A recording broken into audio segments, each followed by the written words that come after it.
He thought the silver ring belonged to a forgotten past, but in the next 60 seconds, the most feared man in Chicago would discover that a promise made by a penniless orphan had survived longer than power, wealth, and time.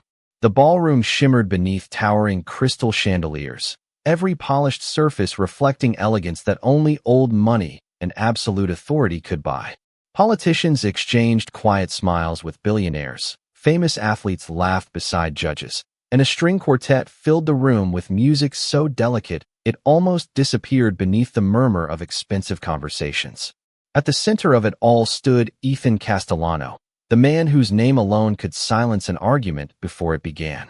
His charcoal tuxedo fit with effortless precision, his calm expression revealing nothing of the countless decisions resting on his shoulders that evening. Every guest watched him with admiration, caution, or ambition. Few dared approach without rehearsing every word in advance. Ethan acknowledged each greeting with polite restraint, never lingering long enough to invite familiarity. Success had taught him that distance was often safer than trust. As another executive extended a champagne flute toward him, Ethan politely declined and continued walking across the ballroom, scanning every detail with quiet discipline. Nothing escaped his attention. A misplaced centerpiece, a nervous waiter, a security guard adjusting an earpiece. Then something entirely ordinary interrupted the rhythm of the evening. A young maid bent down to retrieve a neatly folded linen napkin that had slipped from a serving cart. Her uniform was simple, pressed with care despite years of wear. Her movements were practiced, almost invisible, the kind learned by people who spent their lives making sure everyone else remained comfortable. As she reached toward the marble floor, a thin silver chain slipped from beneath her collar. Hanging from it was a small ring. Ethan stopped walking. The conversation around him faded into silence, not because the guests had stopped speaking, but because every sound seemed to retreat beyond an invisible wall. His eyes remained fixed on the weathered silver band. It wasn't valuable. It wasn't fashionable. Tiny scratches covered its surface, and the metal had dulled with age. Yet he knew every imperfection before he took another breath. 25 years disappeared in an instant. Rain tapping against cracked windows. Thin blankets inside a crowded orphanage. The smell of tomato soup served in dented metal bowls. A frightened little boy with empty pockets standing beside a fearless little girl who smiled, as if tomorrow always deserved another chance. Ethan blinked once, forcing himself back into the present, but the memories refused to loosen their grip.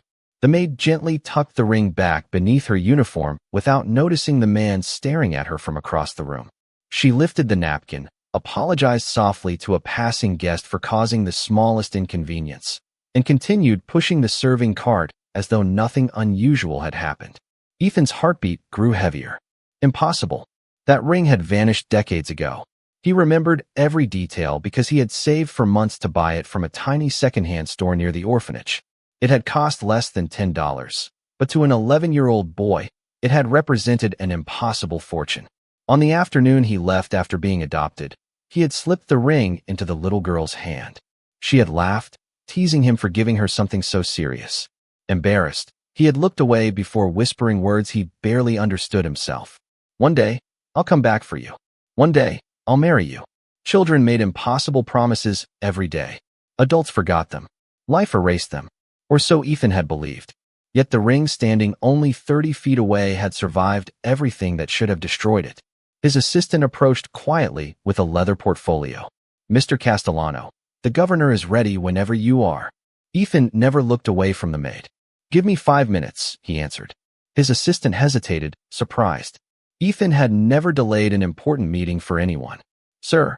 Ethan's voice remained calm, but something unfamiliar settled beneath every word. 5 minutes. The assistant nodded and stepped back without another question. Across the ballroom, the maid paused beside an elderly guest struggling to reach a dropped cane. Before anyone else reacted, she placed the serving tray aside, picked up the cane with both hands, and offered it back with a warm smile that expected nothing in return.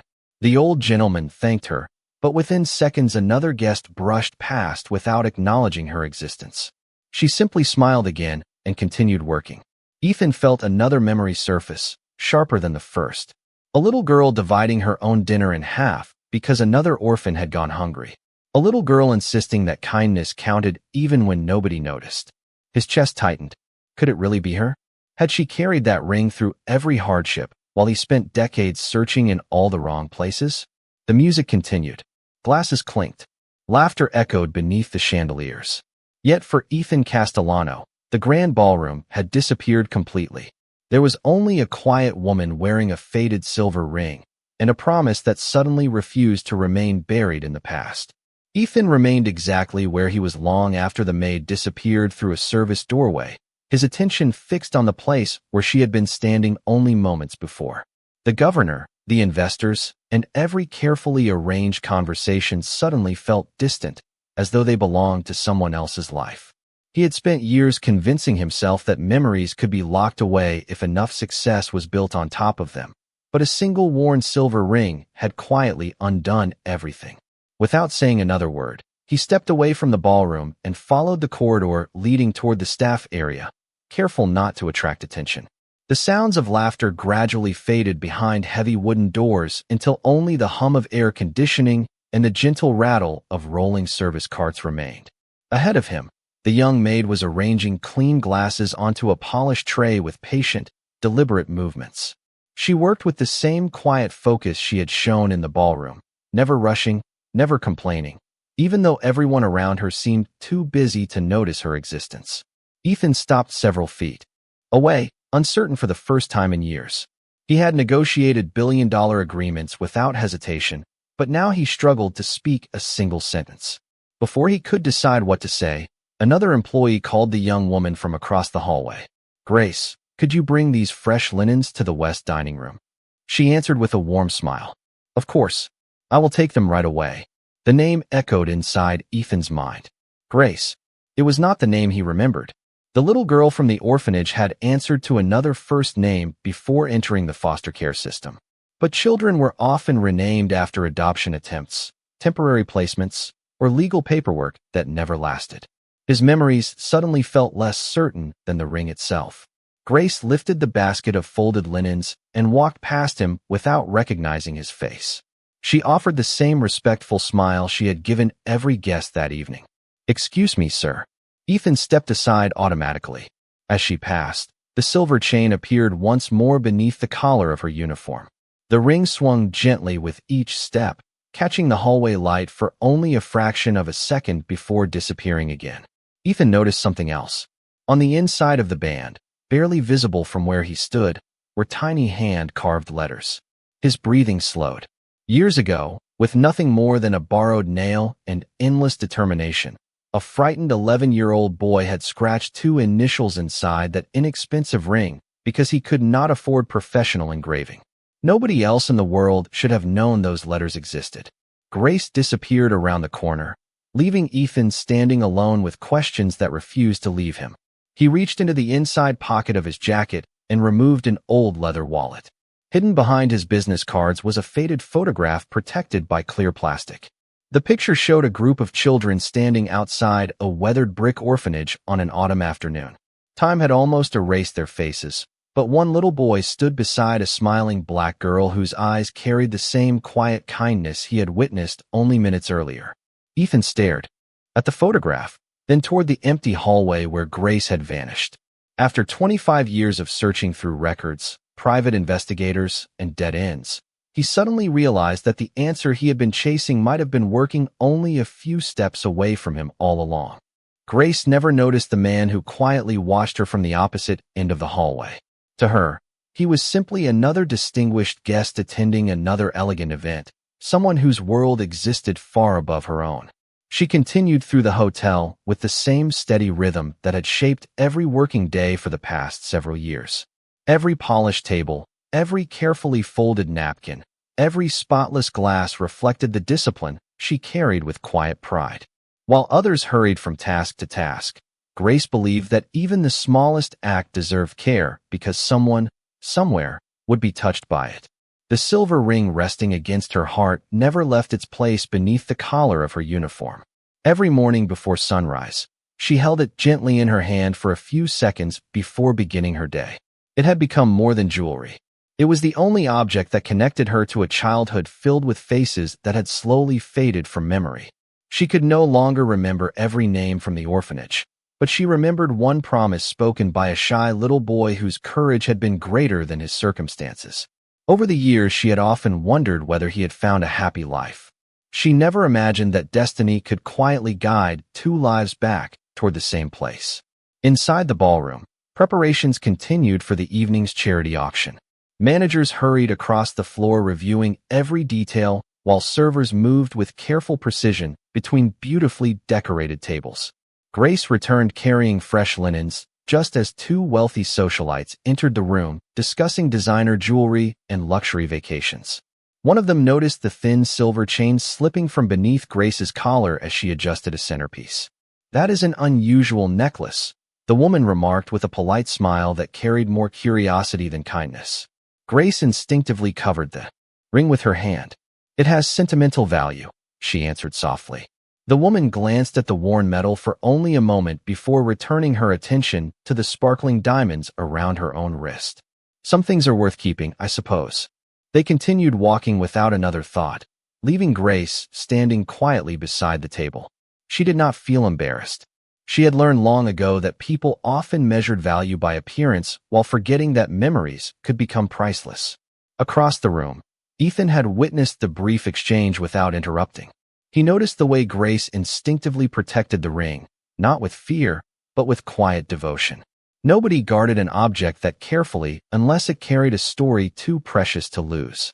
His certainty continued growing, yet questions remained. If Grace truly was the little girl he had searched for all those years, why had every investigation failed?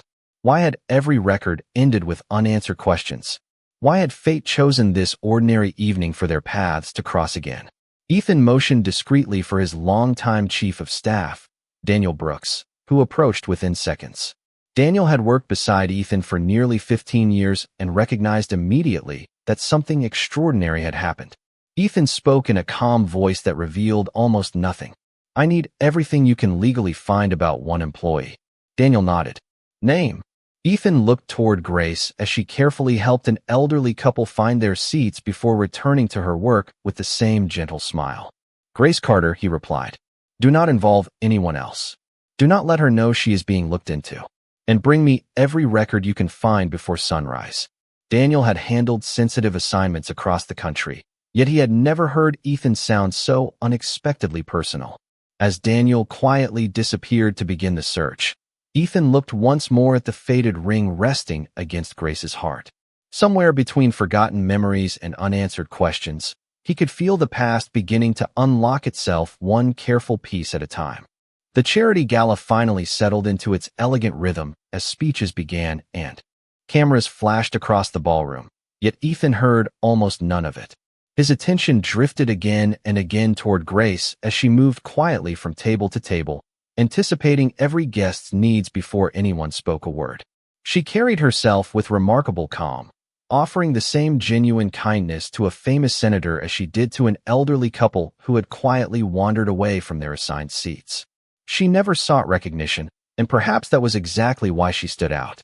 Ethan remembered another little girl who had done the same thing inside a weathered orphanage, always giving away the warmest blanket, always sharing the last cookie, always believing that kindness was never wasted.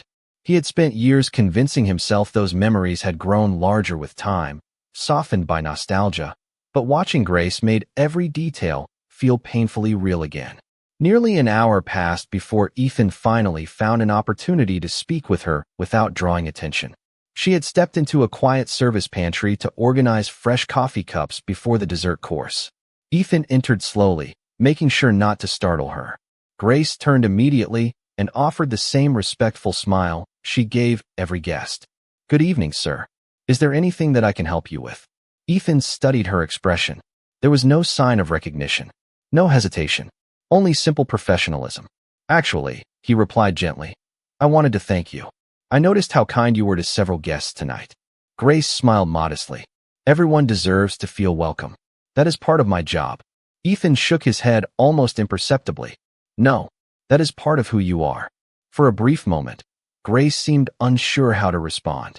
Compliments from strangers were rare, especially from someone whose presence commanded the entire building. She lowered her eyes politely. "Thank you, sir. That is very kind of you to say. Ethan hesitated before asking the question that had echoed inside his mind since the ballroom. That ring you wear, has it been in your family for a long time? Grace instinctively touched the chain beneath her collar.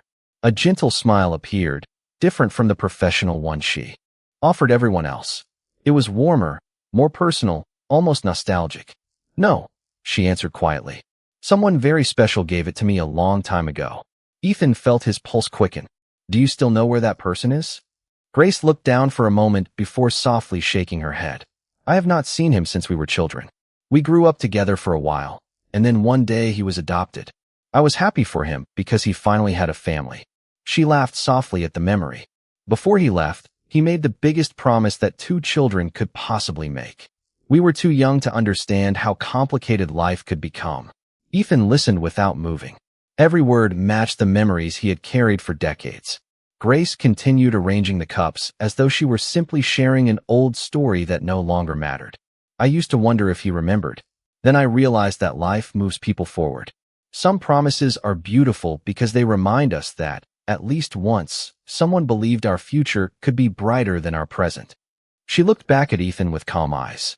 So I kept the ring, not because I expected him to return, but because it reminded me never to stop believing in hope. Ethan could barely find his voice. Before he could ask another question, a supervisor appeared at the doorway and apologized for interrupting.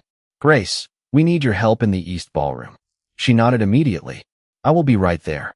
She offered Ethan one final courteous smile before walking away, never realizing that she had just spoken to the very boy whose promise she had carried faithfully against her heart for 25 years, while Ethan remained standing in absolute silence, knowing that hope had just become something far more powerful than memory. The gala continued long into the evening, but Ethan no longer measured time by speeches or business conversations. Linens, gathered floral arrangements, and stacked chairs with the quiet efficiency that always followed extraordinary events. Grace remained among the last to leave, carefully wiping each table until every polished surface reflected the soft golden lights above.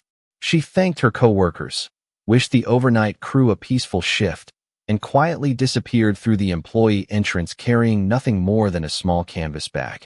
Ethan watched from his office window several floors above as she walked toward a nearby bus stop instead of the line of luxury vehicles waiting outside the hotel. She never looked back. Nearly an hour later, Daniel Brooks knocked softly before entering Ethan's private office with a slim leather folder in his hands. I found everything that could be located before morning, he said. Ethan accepted the folder without speaking. Inside were employment records, background checks, tax documents, and a modest apartment lease on the west side of Chicago. Grace Carter lived alone. She had never married. She had no criminal history, no outstanding debts beyond ordinary student loans from community college classes she had never finished because she could no longer afford tuition. Every employer described her with nearly identical words. Dependable, honest, compassionate, quiet. Ethan turned another page. Grace volunteered twice each month at a neighborhood food pantry and spent Saturday mornings reading to children at a local public library. None of those activities appeared on her employment application because she had never considered them achievements worth mentioning. Ethan paused as Daniel placed a second envelope on the desk. This took a little longer, Daniel explained. The adoption records from the orphanage were incomplete, but one retired administrator kept personal notes after the facility closed. Ethan carefully unfolded several photocopied pages covered in faded handwriting. One sentence immediately caught his attention. 2 children were inseparable, Ethan Miller and little Amelia Johnson. She always encouraged him when he wanted to give up. Ethan's eyes remained fixed on the page. Amelia Johnson. The name settled into place like the missing piece of a puzzle. Grace had been right. She had once carried a different name before moving through temporary foster homes that eventually changed her identity to Grace Carter. Daniel quietly continued. There is one more thing. The retired administrator remembered that the girl refused to remove a small silver ring after Ethan left. According to her notes, she wore it every single day until the orphanage closed. Ethan slowly closed his eyes. There was no longer room for doubt. Grace was Amelia, the little girl who had believed in him when nobody else had. The child who had shared her meals, defended him from cruel words, and smiled through hardships that no child should have endured. She had protected his promise for 25 years without ever asking whether he deserved such loyalty.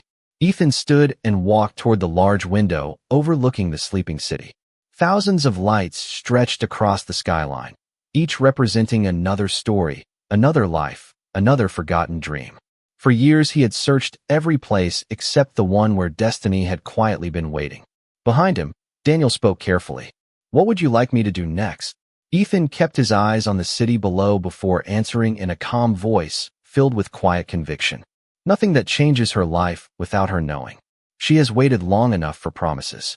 This time, she deserves the truth before anything else."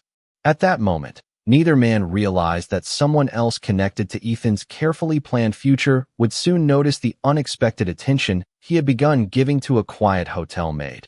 And that discovery would test whether an old promise was truly strong enough to survive the complicated world they lived in today. The following afternoon, the hotel prepared for another private gathering, smaller than the previous evening but attended by many of the same influential families. Grace arrived 30 minutes early as she always did, greeting the security guards by name before quietly beginning her routine.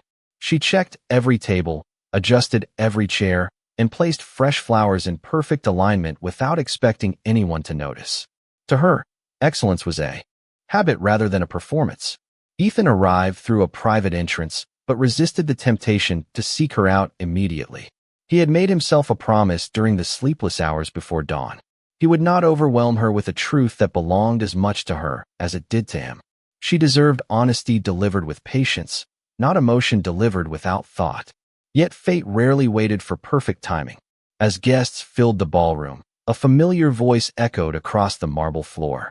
Victoria Sinclair, the accomplished entrepreneur whose family had maintained a close business partnership with Ethan for years, entered wearing an elegant evening gown and carrying the effortless confidence that came from a lifetime of privilege.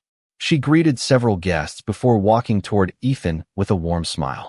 "You disappeared several times last night," she said playfully. "People started wondering whether Chicago had finally found something more interesting than you." Ethan smiled politely, but offered no explanation. Victoria noticed his attention drifting toward the service staff instead of the arriving guests. Curious, she followed his gaze until she saw Grace placing water glasses on a nearby table. "Is something wrong with the service?" she asked. "Not at all," Ethan replied calmly. "Everything is exactly as it should be." Victoria studied his expression. She had known Ethan long enough to recognize that his silence usually concealed important decisions. Before she could ask another question, one of the event organizers requested her assistance at the front of the room. She walked away, but not before taking one more thoughtful glance toward Grace. A few minutes later, an elderly guest accidentally dropped a leather notebook beside his chair. Grace immediately stepped forward, picked it up with both hands, and returned it with the same gentle respect she showed everyone. The gentleman thanked her warmly. "Young lady, kindness like yours is becoming rare." Grace smiled. "I believe kindness becomes more valuable whenever it becomes rare." Ethan heard every word. They sounded remarkably similar to something Amelia had once whispered to him after another child had taken the larger share of dinner. Back then she had smiled and said, "Good hearts are easier to keep than full pockets." He had never forgotten those words, even after building a fortune beyond anything either of them could have imagined. During a brief pause between courses, Ethan quietly approached Grace once again. "May I ask you one more question?" She nodded respectfully. "Of course, sir." Ethan spoke carefully. "Do you ever wonder what became of the boy who gave you that ring?" Grace looked toward the ballroom windows where the afternoon sunlight reflected against the Chicago skyline. "Sometimes," she admitted. "But not because I expected anything from him. I only hoped life had been kind to him. Children who grow up without families carry enough sadness already. I always prayed he found the happiness he deserved." Ethan lowered his eyes for a moment, deeply moved by the generosity of her answer.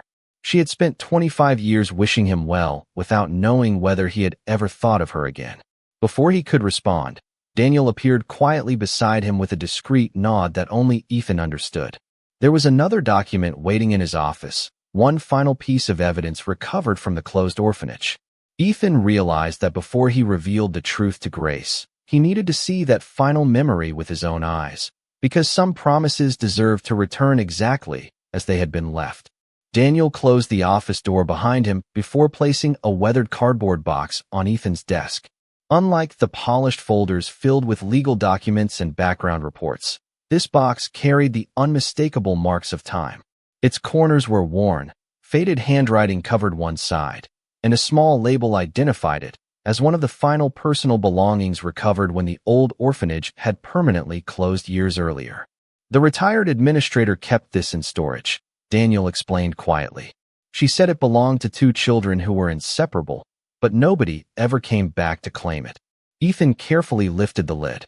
Inside rested a faded coloring book, several photographs with curled edges, a hand-stitched cloth rabbit, and a small notebook, with childish handwriting scattered across its pages. He opened the notebook slowly. The first few pages contained simple spelling exercises and uneven drawings of trees, houses, and smiling faces. Then he stopped. Folded neatly between two pages was a yellowing sheet of construction paper decorated with blue crayons. Across the top, in uneven block letters, were the words, "When we grow up." Below the title, two lists appeared side by side. Under Ethan's name, a little boy had written, "I will buy a big house.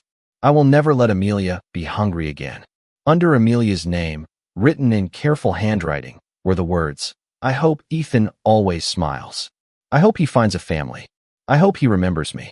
Ethan closed his eyes as emotion settled over him with a quiet force he had not felt since childhood.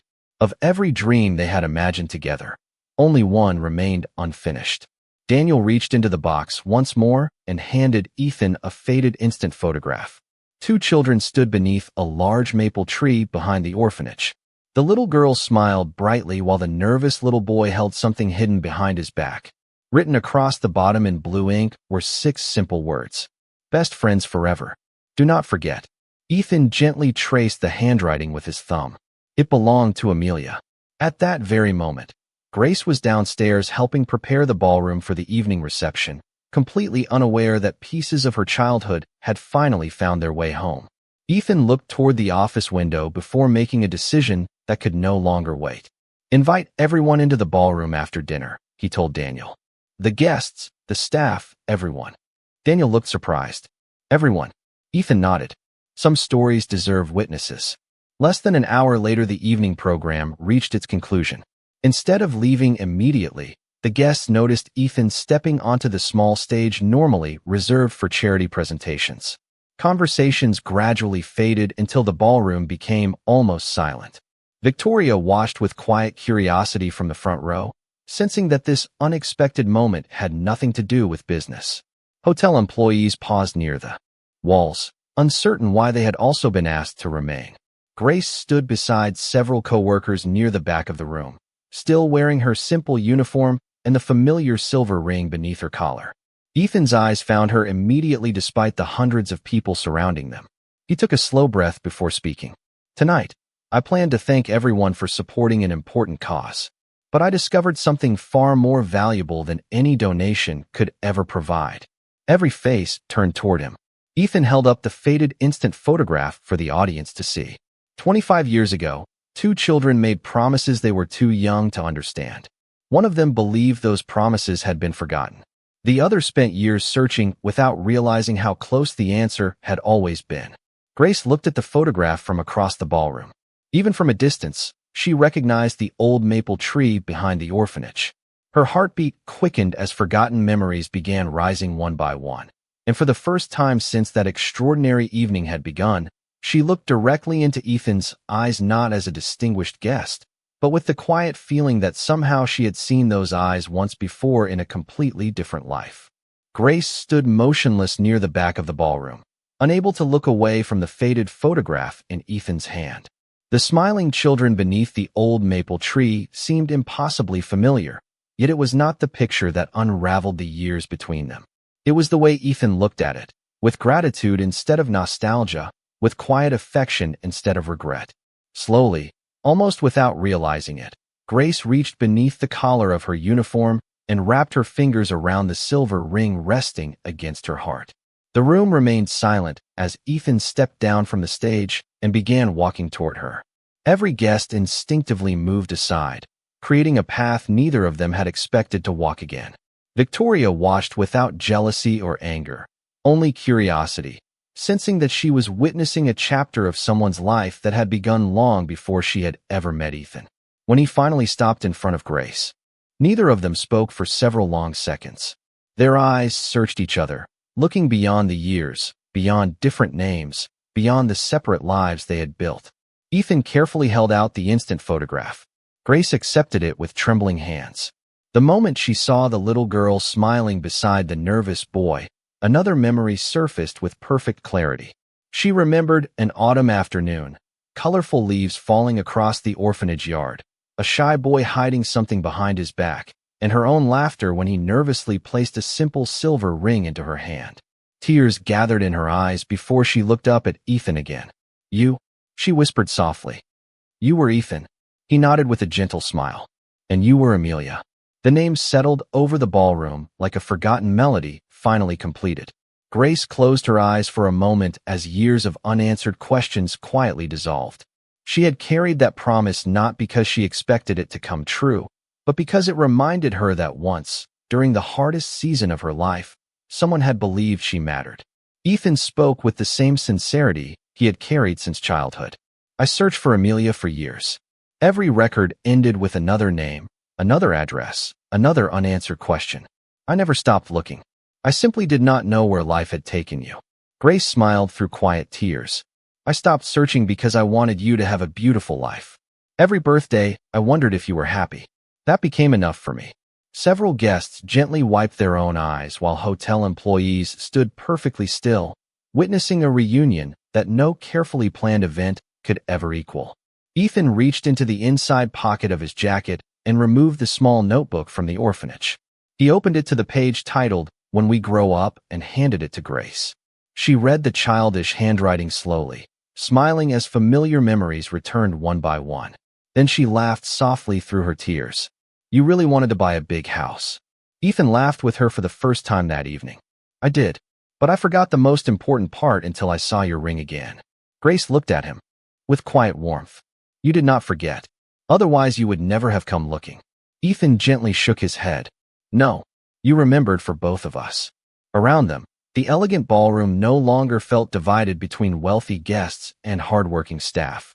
Titles, status, and appearances faded into the background as everyone watched two people rediscover the part of themselves that success and hardship had never managed to erase. In that extraordinary silence, the greatest treasure in the room was not the crystal chandeliers above them or the fortunes represented beneath them.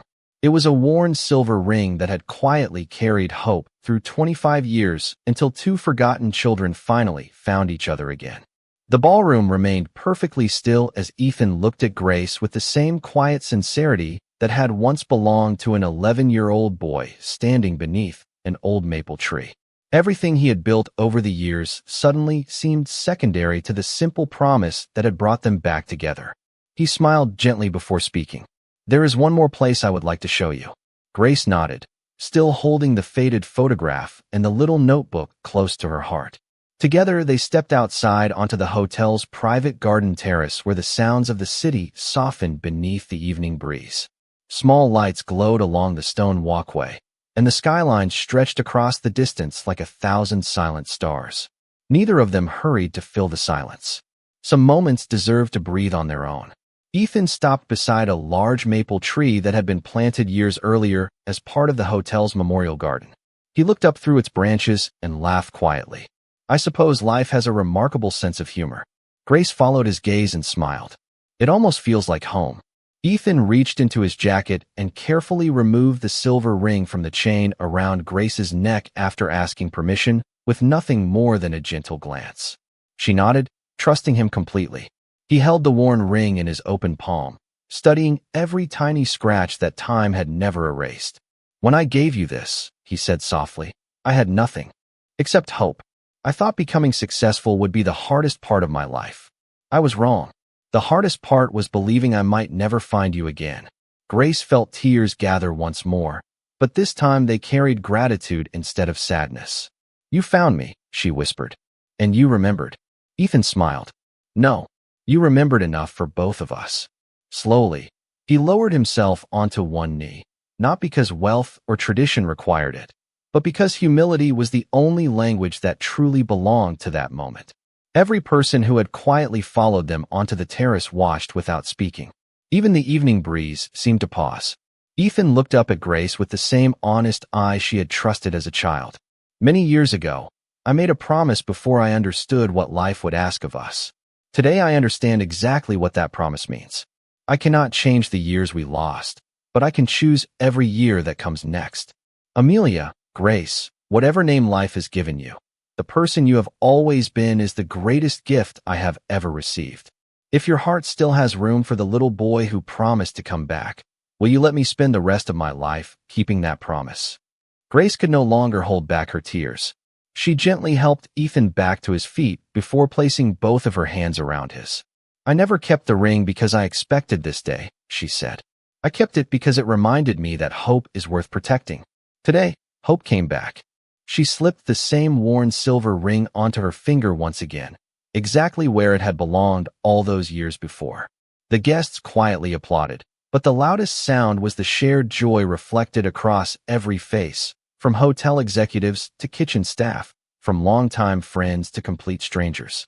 Victoria smiled warmly and was the first to begin clapping, understanding that some stories were never about winning someone's heart, but about honoring the journey that had already shaped it. In the weeks that followed, Ethan quietly established a scholarship in the names of Ethan Miller and Amelia Johnson to support children leaving foster care, ensuring that more young people would have opportunities they had once only dreamed about.